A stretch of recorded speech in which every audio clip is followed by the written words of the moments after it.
after being reborn, my three sisters can somehow hear my thoughts. Should I tell my eldest sister, Jessica, that the man she showers with affection will eventually scheme to steal her entire fortune? Man, I swear I just saw Jessica flinch a little when she took Ryan's hand just now. Maybe I shouldn't tell my second sister, Olivia, that Ryan will intentionally have her blinded. Yeah, I literally saw Olivia jump up from Ryan's lap like she'd been pricked with a damn needle. If my third sister, Chloe, knew she'd spend the rest of her life in a vegetative state and that Ryan arranged the accident, wouldn't she be totally devastated? I saw Olivia, who was feeding Ryan, suddenly dump the food right on his head. Damn, this is such a conflict. Should I tell them or not? Ryan is deliberately saving them only to tear down the Prescott family and pave the way for the woman he truly loves. Ryan is our family's new butler. The guy comes with a freaking charmer system. He accidentally saved my three villainous sisters, smoothly coaxing them into becoming his attack dogs, laying all their resources right at his feet. But I grew jealous of him. Yeah, I straight up hated how he stole their affection, and I tried to frame him at every turn. Eventually, because of this, my three sisters came to despise me. My eldest sister, a cold Xiao, froze all my cards and threw me right out of the Prescott house. My second sister, a gentle doctor, secretly switched my medication, leaving me in constant agony. My third sister, a popular star, chose to hide my identity and allowed her fans to relentlessly cyberbully me. My end was straight up tragic. There was no one left to even claim my body. The last time I saw the four of them was in a dilapidated rented room. I was sitting in a wheelchair dressed in oil-stained clothes. While Ryan wore high-end custom clothing he could never have afforded before, surrounded protectively by my three sisters, the dude glanced sideways at me. Considering we were once best friends, if you apologize to me today, call me brother-in-law. I'll forgive you and take you back to the Prescott house. How about it? Call him brother-in-law. Seriously, does he even deserve it? He was the one who disfigured me and left me disabled, shamelessly marrying into the Prescott family solely to bring it down. But sadly, no one believed me. Everyone thought I was just jealous of Ryan, that I brought this end upon myself. I clenched my jaw and spat fiercely at him. You think you're worthy? Hell no. I'd rather die than call you brother-in-law. One day, your disgusting true colors will be exposed. Before I could even finish, someone slapped me hard across the face. The force was insane. I felt my teeth loosen. My ears rang and I struggled to open my eyes only to see Jessica's cold expression. She frowned tightly as if looking at something utterly nauseating. Ethan, if you can't control your mouth, I don't mind tearing it off for you. I clutched my face, biting down hard. Sis, she cut me off again. Don't call me sister. From the day you framed Ryan, you ceased to be our brother. Her words were like sharp knives stabbing into my already bleeding heart. The light in my eyes gradually dimmed. I wanted to say something, open my mouth, but my throat was too dry to speak. My heart started hurting again. I clutched my chest, gasping for air. Medication, medication. Olivia rarely smoked anymore. But now, because of Ryan, she had picked up the damn habit again. She took 2 steps closer, pressed the still-burning cigarette but hard onto the back of my hand. Ignoring my muffled cries of pain and pointed at my chest, mocking, Ethan, maybe you have congenital heart disease because your heart is too black. I don't think it's worth treating. The pain made me fall out of the wheelchair, nearly suffocating. Chloe slowly crouched down, looked at my figure, now almost skin and bones, and frowned. Why pretend to be pitiful? Ethan, do you really think acting miserable will earn our forgiveness? Let me tell you something. You're dreaming. Besides, it looks like you haven't learned your lesson. Her words were full of meaning. I knew exactly what she meant. Just because I cursed Ryan once, she allowed his fans to viciously insult me. Some of them even followed me around, pushed me out of my wheelchair, and watched me crawl on the ground like some pathetic joke. They often left dead rats at my door. The landlord couldn't stand it anymore and kicked me out. I could only rent this broken-down shack next to a garbage dump with a door that wouldn't even lock. Without medication, even breathing soon became extremely difficult.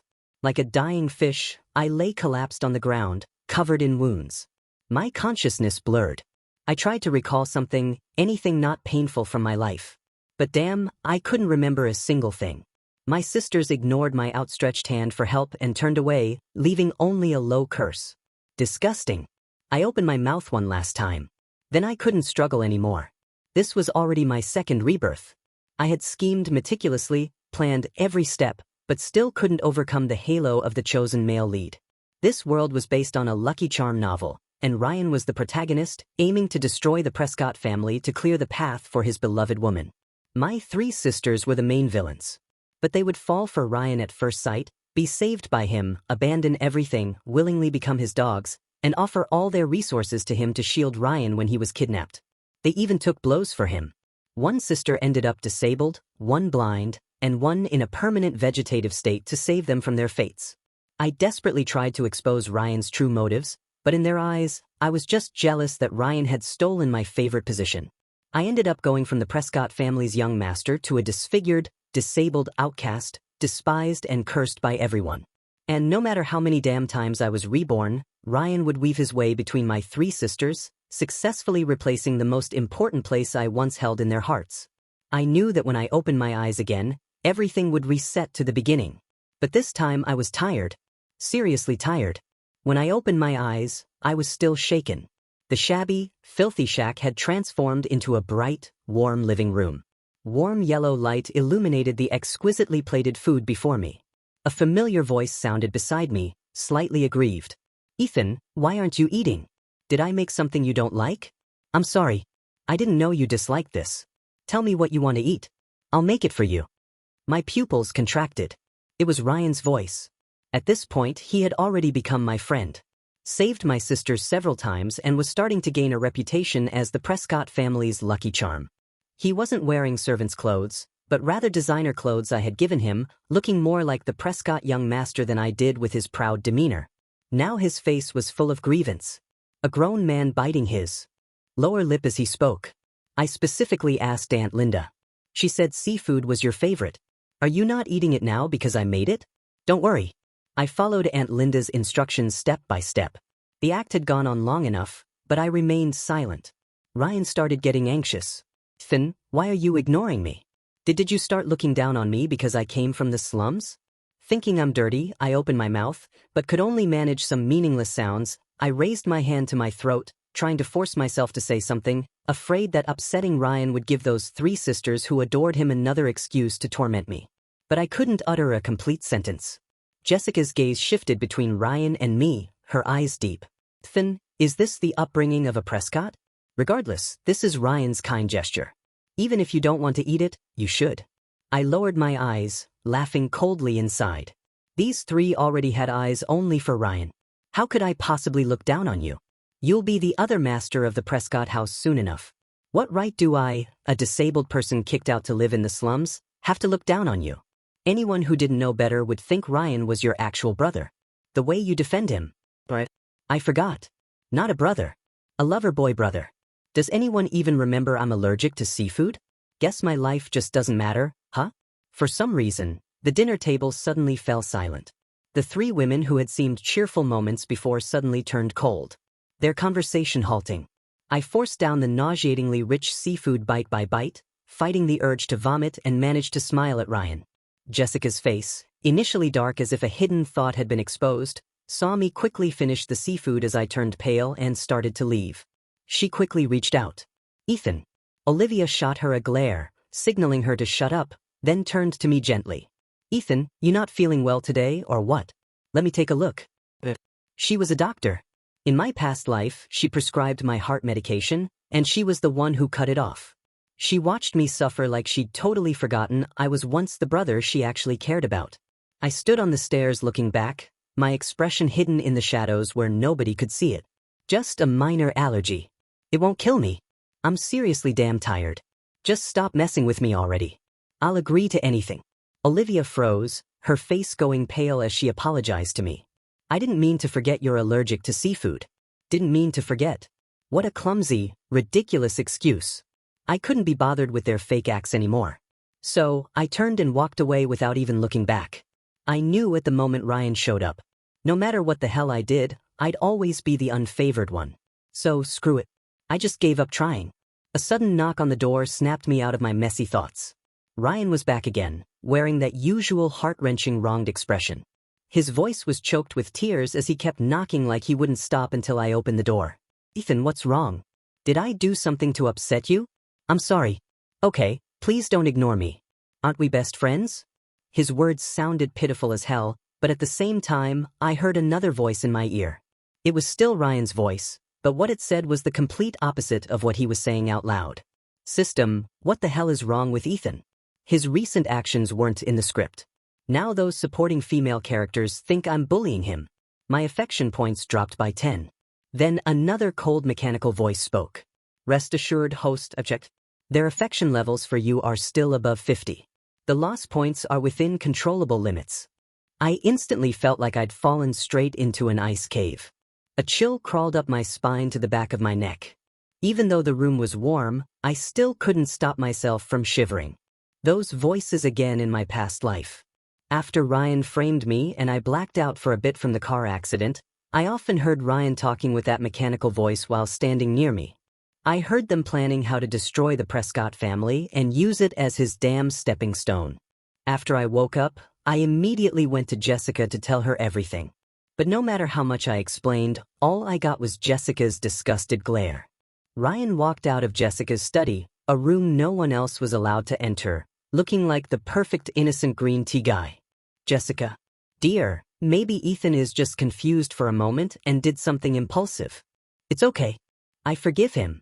Jessica's expression turned even uglier under Ryan's fake generosity.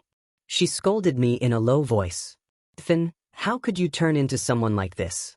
First, you tried to frame Ryan with a car accident, and now you're trying to slander him in front of me, and he even took care of you while you were unconscious, telling me not to blame you." I don't remember the rest very clearly. I only remember that from that moment on, I was completely cast out by the Prescott family. My small suitcase only had a few simple clothes inside.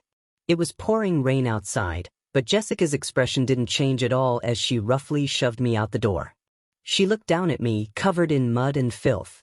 "Ethan, since you can't tolerate Ryan from now on, the Prescott family will no longer recognize you as its young master.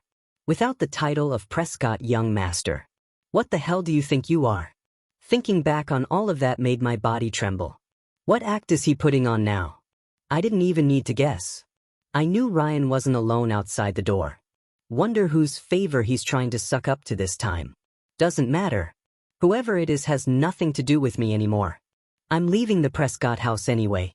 Knowing I couldn't avoid it, I took a deep breath and opened the door. Ryan's knocking hand froze midair. Without any embarrassment, he reached out to grab my hand, but I stepped aside and dodged him. "Ethan." He dragged out my name while glancing toward Chloe, who was standing behind him. "If something's wrong, just tell me, okay? Don't ignore me."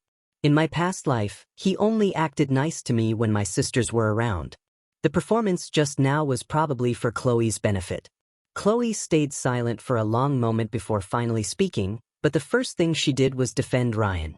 She looked at me carefully, her eyes full of hidden concern. "Ethan, Jessica, and Olivia told me what's been happening these past few days. Is there some misunderstanding between you and Ryan? Weren't you guys good friends before? Do you know how many times he's secretly cried because you've been ignoring him lately?" She sighed, putting on a tone that sounded completely concerned about me. "I know a very famous psychologist.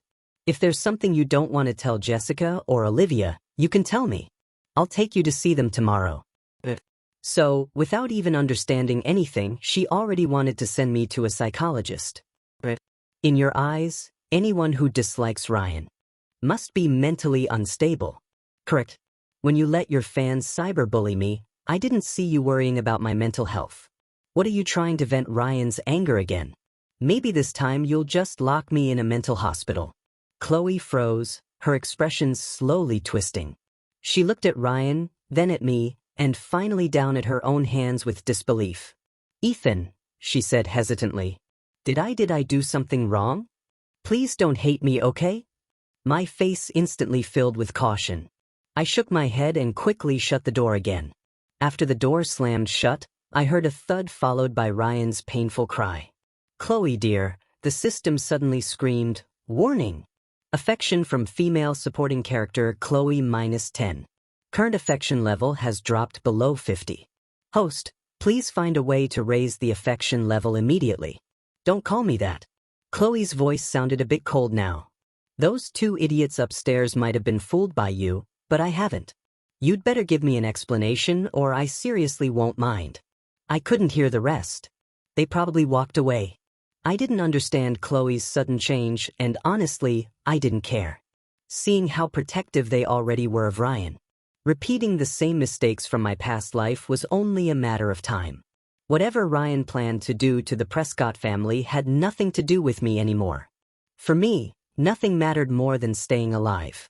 I rarely returned to the Prescott house anymore, which meant Ryan started appearing there more and more often. The Prescott family had always kept my identity hidden from the public because they were afraid it would cause me trouble. Outsiders only knew the Prescotts had a young master who wasn't in good health and had been pampered since childhood, but nobody knew who he actually was. Now Ryan had basically taken over that title. He never denied it publicly either. Whenever someone asked him, he would just purse his lips and smile without saying a word. To everyone else, that looked like silent confirmation that he was the Prescott family's young master. My roommate Mark glanced at me and sneered. "Ethan, how come you're not hanging out with Ryan anymore? Didn't you two ride to school in the Prescott car together at the start of the semester? What happened? Had a falling out with Ryan, and now he won't even let you ride in the Prescott car anymore." I glanced at him, lowered my head, started organizing my homework, and ignored him. But he reacted like I'd stepped on his damn nerve, and slammed his phone down. A game character screamed as it died, and Mark snapped angrily.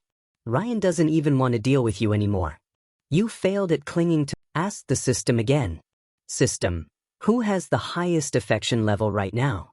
The system replied, "Currently, it's Jessica. You need to hurry.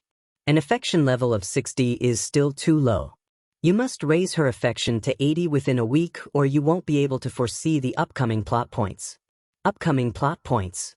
I remember Jessica going out to sign a contract but ending up trapped at sea. Ryan rescued her and that became the foundation of their relationship. Whatever. What the hell did that have to do with me? I packed my things and planned to head to the library, but I noticed strange looks from people along the way. Someone pointed at me. "Isn't that the guy everyone's talking about on the forum?" Yeah, that must be Ethan, the ruthless social climber trying to get into a wealthy family. I heard he fell out with Ryan because he failed trying to climb into the Prescott sisters' beds. What? That's disgusting. I used to see him and Ryan hanging out all the time. No wonder they don't even talk anymore when they see each other. Well, if your friend tried to seduce your sisters, would you still talk to him? This Ethan guy is seriously shameless. He could have been a normal, decent person, but instead he chose to become someone's kept man. I kept my head down, trying to ignore all the chatter, but then a clear voice stopped me dead in my tracks. Ryan had somehow shown up near the library again. He walked straight over and grabbed my hand tight, not letting me leave. "Ethan, don't listen to their nonsense. It's all a misunderstanding. They don't believe you, but I do." Yeah, he said that. But all he did was repeat some subjective feelings, never giving a single shred of proof that I was innocent. To the people watching, it just made him look kind and noble. Nobody was going to believe I hadn't done those things. What a classic case of the thief crying thief. My silence was taken as guilt. And instead of calming down, the crowd's insults just kept getting louder and nastier. Ryan looked even more aggrieved and helpless than I did, his eyes filling with tears as he stared at me. Here we go again. Does Ryan seriously have any move besides crying? Kept my eyes down. I just wanted to get away from him, but I couldn't shake off his grip. Suddenly, his system blasted out a warning. Warning. Female supporting character Chloe is approaching this location. Host, please maintain your persona and avoid any actions that will decrease affection. Ryan's expression changed instantly. Then, stubbornly wants to be friends with him. Ah, sister is so beautiful. If I knew this would happen, I would have talked to Ryan more. Maybe he could have gotten me her autograph. The noise was insane. As the center of the whole incident, I felt totally detached from everything. When is this ridiculous farce going to end? Isn't Chloe here to support Ryan? What's she waiting for? Shouldn't she hurry over, shove me to the ground, and yell at me a bit? Chloe frowned under the shocked and gossiping stares. She walked straight toward Ryan. Then she handed the cake she was holding to me, standing behind Ryan. Her voice was full of affection. Ethan, I've been so busy with work lately. I haven't had time to see you. Are you settling into the dorm? How about moving into my apartment near campus? Alright, this is the strawberry cake I bought for you. I was in a rush today and couldn't get it from your favorite bakery. I'll grab it for you next time. The crowd went dead silent for a moment. Even Ryan's face started looking darker and darker. I pressed my lips together tightly and refused to take the cake. What crazy stunt are you pulling now? I get it. You want to use the same old trick? Make people at school misunderstand our relationship, then get them to bully me, right, Chloe? You seriously never get tired of the same tactic? Students plus your rabid fans. Yeah, that combo works great. Maybe getting acid thrown on me like last time would be getting off easy. The memory of that bone-deep pain and the humiliating stares that followed made my whole body tremble. Yeah, nothing good ever happened whenever Ryan was involved. Chloe's face darkened instantly and she snapped angrily. What are you all talking about? Ethan's seducing me. The Prescott family has always had only one young master, and that's Ethan. Ryan has just hired help in our house. How did he suddenly become the Prescott young master? Ryan's system reported Chloe's affection dropping again and again. Ryan finally panicked. He had always assumed Chloe pitted him too much to ever reveal he was just a servant. Now everyone who had just been insulting me turned their malicious stares toward him. His face turned deathly pale. Tears streamed down his face as he shouted. So what if I'm hired help? At least I earn my own money through hard work. Unlike you young masters and Mrs. Bourne with silver spoons who just reach out and get whatever you want. But even so, you can't trample my dignity under your feet. My background might not compare to yours, but I'm never inferior to you. His sudden outburst stunned everyone there. Even Chloe looked unusually guilty. Mentioned he cried and made a huge scene. If he truly didn't care about status differences, why didn't he clear things up when people mistook him for the Prescott young master? Unfortunately, I didn't really pay attention to the forums. All I knew was that Jessica called me, her voice cold as ice, telling me to come back home. You didn't need to be a genius to guess she wanted to stand up for Ryan. I deliberately dragged my feet until dusk before finally knocking on the Prescott house door.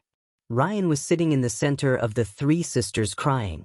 The scene instantly reminded me of the last image I saw before dying in my previous life. Here we go again.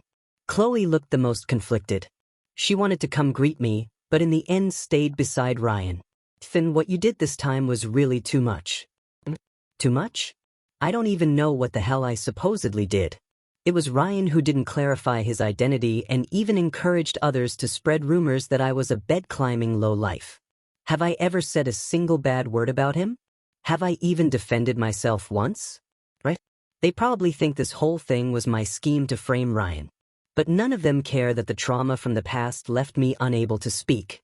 Seeing their accusatory stance, I stopped at the doorway and didn't take another step inside. This Prescott house no longer had a place for me. Chloe's expression changed like she finally realized something. She hurried toward me.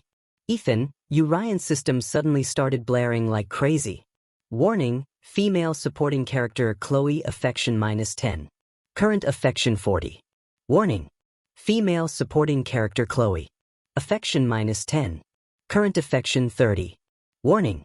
Female supporting character Olivia affection -10. Current affection 40. Olivia and Chloe's affection levels kept dropping one after the other. Only Jessica looked at me deeply, showing no reaction. Ryan seemed to grab onto a lifeline when he saw that. He threw himself toward Jessica, grabbing her hand, tears streaming down. Jessica, dear, you know I'm not that kind of person. What I cared about in the Prescott house was never the money. It was you all. You're like my real family. You made me feel the warmth of home. Maybe my existence threatened Ethan, so before he could finish, Olivia cut him off coldly.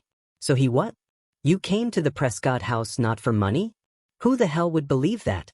If you really weren't after money, then when Ethan gave you those limited edition clothes and sports cars, Why didn't you refuse with the dignity and backbone Chloe mentioned? Chloe might be a good actress, but she was a little slow. Olivia's words finally made the holes in Ryan's story obvious. Her face flushed with anger. Yeah, if you really didn't, the real power in the Prescott family still belonged to Jessica. As long as he captured Jessica's heart, what was there to worry about? He was determined to become the male master of the Prescott house. Inside his mind, he frantically called out to the system. Since Olivia and Chloe's affection has already tanked, I want to use their remaining affection to unlock the next plot point related to Jessica. The system sounded hesitant. Host, are you sure you want to do this? Once affection drops into the negative, it becomes a completely different concept. These supporting female characters will utterly despise you. Ryan brushed it off. Just 2 supporting characters. How much trouble can they cause even if they hate me? Hurry up and make the exchange system. Ding. Plot point exchange successful. Current Olivia affection -10. Chloe affection -20. Plot point unlocked. Jessica will be trapped at sea while signing a contract in half a month. Host can prepare in advance and provide assistance. This will surely win Jessica over completely. A confident, determined look showed up on Ryan's face. Seeing right through what he was thinking, I just smiled coldly. Well, then, I wish you success rescuing Jessica with your sister's help. Jessica will definitely fall hard for you. After all, saving someone's life. If you use that as leverage to marry Jessica, she might even say yes. Bringing someone who wants to wreck the Prescott family straight into the fold. Marrying the eldest sister while flirting with the other 2. Wow, what amazing luck for the Prescott family. Bless you both. Seriously, hope you stay locked together forever. Just please leave me the hell alone soon. I seriously don't want to be part of your stupid games. Jessica stared at me closely. Her expression was way too complicated for me to figure out, but I boldly guessed she probably wanted to kick me out again like last time, just finding it awkward to say it out loud. So, I packed my own bags and left the Prescott house. I took everything that belonged to me, even transferring all my money to a new bank card. That's why I wasn't as broke and miserable as last time when I was forced to rent some crappy rundown shack. Olivia and Chloe visited me pretty often. Whether it was out of guilt or just pretending, I couldn't tell. But whenever they looked at me, their eyes were full of pity. Olivia always managed to find time to drop by, trying to chat with me like she was teaching a little kid how to talk. When she saw that I didn't react at all, she would leave